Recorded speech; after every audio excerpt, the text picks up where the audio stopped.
gochaa jiraachuu beeksise. Haala kanaan Wallagga Lixa Abaaboo Gambeel keessatti guyyaa har'aa lolli waboof waraana mootummaa waliin gaggeeffamaa akka jiru gabaasni arganne foomseera. Oduma wal fakkaatuun torban darbe fulbaana 21 waraanni bilisummaa Oromoo zoonii Kibbaa Arsii Ba'aa aanaa Martii ganda Geellebbaa jedhamtu keessatti kaadroota PP saamichaaf dararaa maqaa deeggarsa raayyaa ittisa biyyaan uummata miidhaa jiran hedduu isaanii to'achuun gabaafamee jira. Akka maddeen odeeffannoo jedhanitti kaabinootaaf kaadireen namoonni 16 ta'an waboon to'atamuun gabaafameera. Dabalataan torbee darbe keessa Bunnoo Beddellee aanaa Cawwaaqaatti haleellaa tibbana gaggeesseen waraana PP hedduu ajjeesuusaa eeramee jira. Lola kanarratti humnoota PP hedduu ajjeesuun meeshaa waraanaa hedduu hiikkatee jira. Lola guddaa lixa Oromiyaa naannoo Beegiitti waboof biltsiginnaa gidduutti gaggeeffamaa turuusaas kan yeroo odeessi qabnu waraana mootummaa Itoophiyaa hedduun dhumaniiru jedhan. Waraana isa duraa dhumeef dirmannaaf humna dheengadda fulbaana 24 Asoosaarraa ka'ee gara Beegiitti malaa tures waboon akka barbadeeffame gabaasni nu ga'ee foomseera.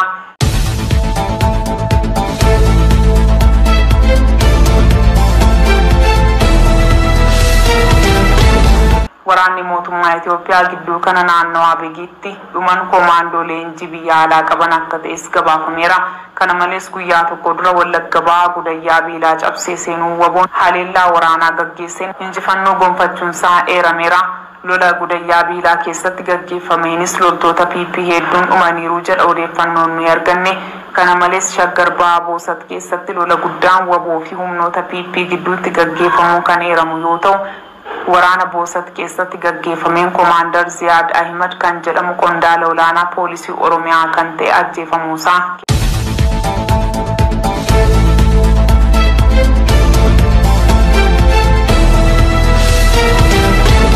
Koomaandara kanaan alas loltoonnii fi ajajoonni hedduun gama mootummaarraa lubbuun darbuun isaanii himameera. Maddeen odeeffannoo keenya akka eeranitti Koomaandar Ziyaad Ahimad dabalatee hoogganoonni olaanoo PP'n itti amanatu namoonni 4 ajjeefamuu isaaniif waraanni hedduunis waboon haleelamuun lubbuu akka dhaban gabaasnu dhibbaa. Waraana mootummaa kan ta'e maqaan isaa Siisaay kan jedhamu lola Boosat keessatti gaggeeffame kanaan rukutamee hospitaala Boosat seenee akka jiru maddeen odeeffannoo ibsaniiru.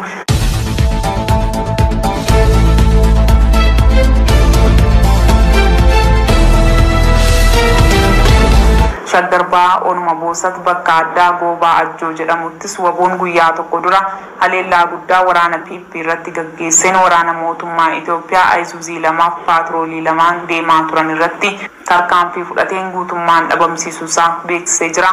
Tibbuma kan Horroo Guduruu Wallaggaa keenya kan yaadatamudha. Akkasuma Kibba Oromiyaa keessatti loltoota hedduu leenjisee bobbaasuun gabaafamaa jira.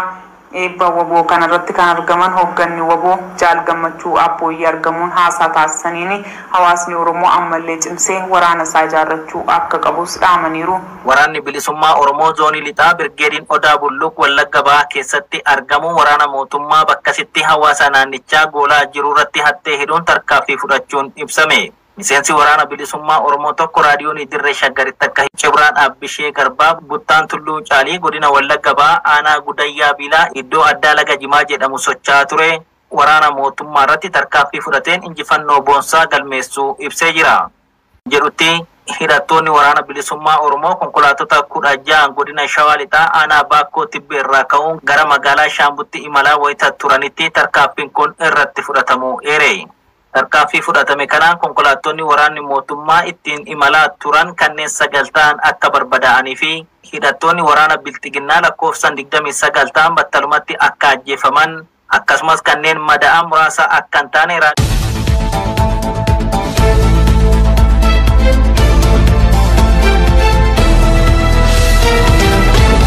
meeshaalee waraanaa hedduu kan akka isnaayiparii, kilaashii AKM fi hidhannoo garaagaraa loltoota waraana mootummaarraa hiikkachuu himeera.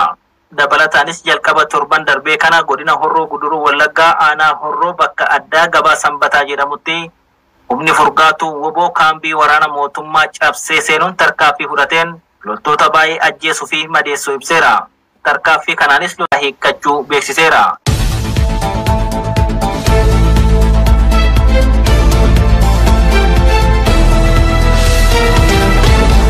Fakkaatuunis gootichi waraana bilisummaa Oromoodha.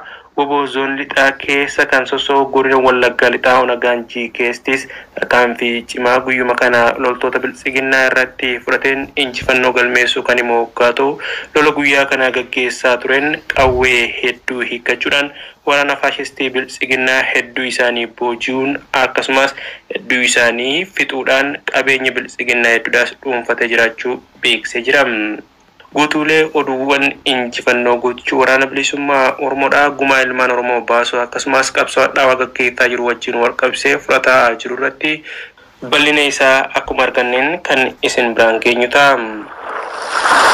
Sukanneessa gootichi waraana bilisummaa Oromoo sababa isaa tarkaanfilee jabaa naannichatti fudhataa jiruuf kanaaf sababa ta'uudhaan himamaa jiruun godina Horroo Guduruu Wallaggaa Onaa Muruu keessatti humnoonni finxaaleeyyii Amaaraa fi loltoonni biltsiginnaadhaa waliin ta'uudhaan namoota 80 ol ajjeesuudhaa fi qabeenya uummatichaa daaraa godhuudha kan ifatti saaxilamaa jiru. Lafa abbootiin isaanii dhiigaa fi lafeetti cabsuudhaan qabanii asiin gaan humnoonni finxaaleeyyii Amaaraa kan kaleessa Oromoon qaroominaa fi tooftaa bulchiinsaa barsiisaa ture har'a yeroo fi deeggarsa gantoota argachuudhaan qe'ee isaa irratti ajjeesaa gubaa fi buqqisaa jira. Fulbana 25/2022 godina Horroo Guduruu Wallaggaa Onaa Muruu ganda Goobuu Sirbaa keessatti ture finxaaleeyyiin Amaaraa waraana biltsiginnaatiin deeggaramuudhaan tarkaanfii dilbata darbee ganama irraa qabuudhaan fudhataniin uummanni Oromoo 80 ol ajjeefamuudhaa fi hedduun madaa'anii horiin gaafaa 2,000 ol saamamuun manneen hedduun gubachuudhaa fi qabeenyi qarshii miiliyoona 5 walitti tilmaamu manca'u kan jiraattonni naannichaa ija imimmaaniitiin himataa jiran. Akka jiraattonni naannichaa kun jaanitti humnoonni finxaaleeyyii Amaaraa 6,000 olti tilmaaman aanota godina Horroo Guduruu Wallaggaa kan biroo fi Wallagga Bahaa Kiraamuu irraa akka dhufan dubbachuudhaan jarreen kun meeshaa fi leenjii waraanummaa murna biltsiginnaa irraa argachaa akka jiran kaasuudhaan akkasuma immoo deeggarsa humnoota waraanaa fi kaabinoota biltsiginnaa naannichaallee akka qaban himani. Humnoonni finxaaleeyyii kun waggoota 2 asitti naannichatti gochoota salphachiisoo hedduu raawwachuu kaasuudhaan murni biltsiginnaa waraana bilisummaa Oromootu isin keessa jira waan ta'eef akka woboon gara keenya hin dhufneef uummanni naannichaa guututti baduu qabeechuudhaan duula kana qindeessee bobbaasuudhaan akka uummata Oromoo naannichaa fixaa jiru ifatti saaxiluun himani.